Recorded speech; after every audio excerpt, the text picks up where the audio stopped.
رسول اللہ صلی اللہ علیہ وسلم نے فرمایا میں نے ایک خوبصورت نہر دیکھی جس کا نام ریان ہے، جنت کا ایک دروازہ بھی ریان ہے اور جنت کی ایک نہر کا نام بھی ریان ہے۔ میں نے پوچھا جبرائیل یہ نہر کس کے نام منسوب کی ہے اللہ نے؟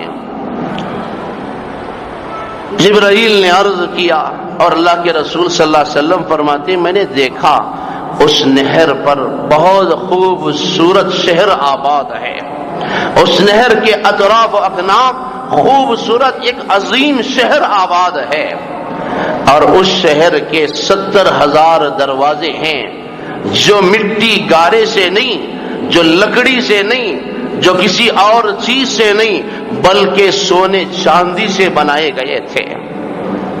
میں نے پوچھا جبرائیل یہ کس کے لیے ہے؟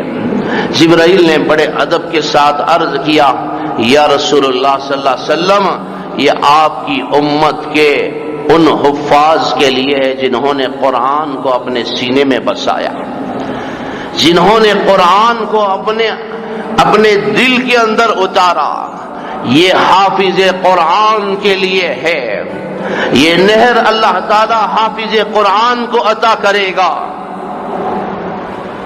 جن کو تم تراوی کے لیے 15,000 روپے دیتے ہو، 20,000 روپے دیتے ہو۔ ذرا کان کھول کر سننا، مجھے بڑا افسوس آتا ہے، بہت افسوس ہوتا ہے، اس چیز پر میں کھل کر بولتا ہوں، شاید کسی کو برا لگے۔ یہ وہی جنت کی نہر ہے، اللہ تعالیٰ ان حفاظ کو عطا کرے گا جو رمضان کے مہینے میں 30 روپے میٹر کا کپڑا لا کر لوگ جن کو دے کر جن کی عزت کرتے، اعلانات کرواتے۔ یہ نہر ان حفاظ کے لیے ہے جو رمضان کے آنے پر ان کو مسجد کی تراویح پڑھانے سے محروم کر دیا جاتا تھا، اوروں کو لا کر مصلی پر کھڑا کیا جاتا تھا۔ اس لیے میں عرض کر رہا ہوں کئی حفاظ نے فون کیا اور ان فون کرنے والوں میں وہ لوگ بھی تھے جو باقاعدہ کسی نہ کسی مسجد کے امام ہیں۔ جب انہوں نے کہا مولانا میرے لیے تراویح کی کوئی جگہ چاہیے، میں نے پوچھا آپ تو فلاں مسجد کے امام ہیں۔ انہوں نے کہا نہیں مولانا ہماری مسجد کے احباب نے، ذمہ داروں نے کسی اور کا انتظام کر لیا ہے، مجھے اس کی یہاں پر اجازت نہیں ہے، میرا تقرر یہاں نہیں ہوا، کہیں اور میں قرآن سنانا چاہتا ہوں۔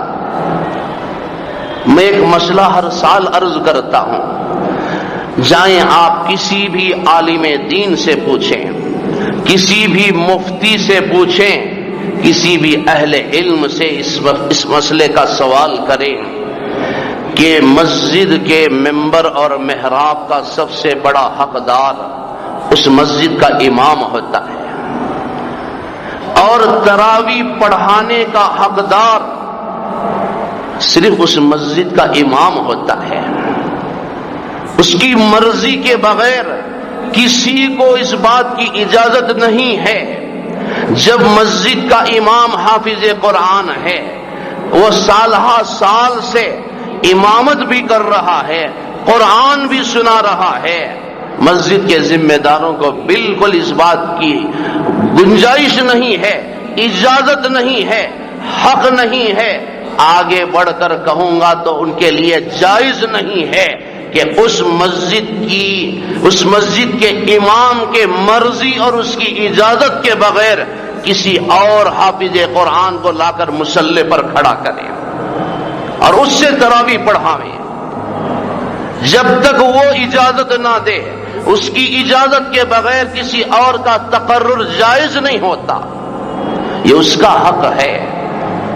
سال کے 11 مہینے وہ آپ کی امامت کرتا ہے، وہ آپ کے یہاں فرض نمازیں پڑھاتا ہے۔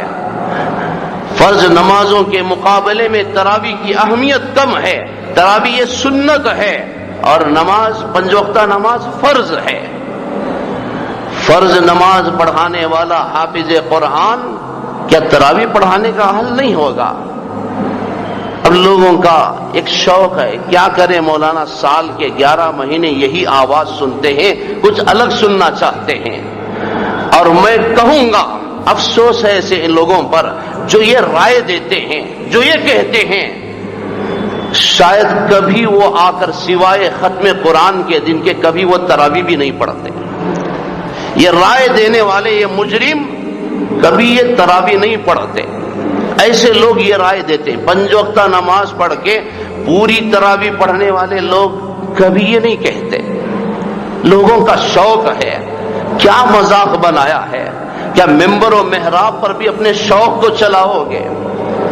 تمہارا امام اگر اس کا اہل ہے، وہ حافظ قرآن ہے، کسی بھی صورت میں تمہیں اجازت نہیں ہے کہ کسی اور کو لا کر کھڑا کریں، اس کے ناز اور نخروں کو تم برداشت کرو اور اس امام کو اس کے حق سے محروم کرو۔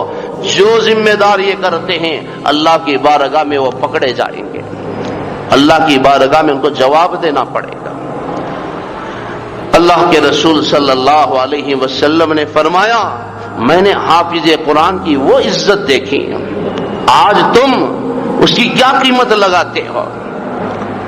ایک صاحب آئے تھے گزشتہ جمعہ 3-4 دن پہلے امام کی تلاش میں، فلاں جگہ فلاں گھر ہے، کہاں؟ پیشاب خانوں کے بازو امام صاحب کا گھر جو عام پیشاب خانے ہیں، تنخواہ 10,000 روپے، بہت بڑا تیر مار رہے ہیں 10,000 روپے امام صاحب کو دے کر۔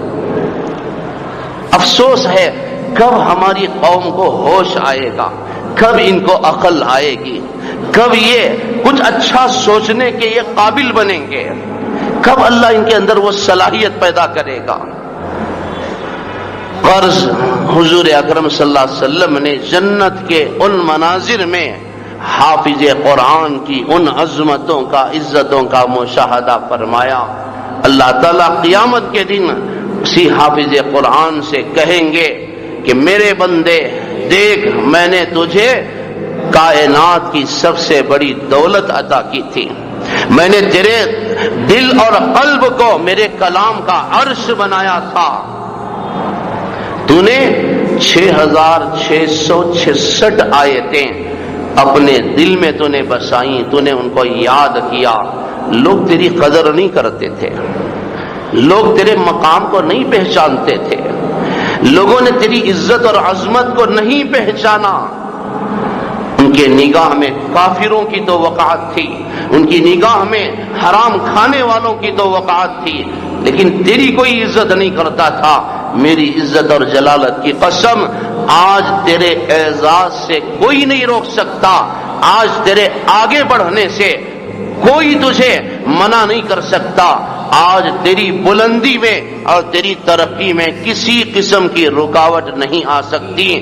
جا لے، یہ جنت کے درجے ہیں، ایک ایک آیت پڑھتا جا، جنت کے درجوں پر چڑھتا جا، جہاں تیری آخری آیت ہوگی جنت میں تیری وہ پہلی منزل ہوگی۔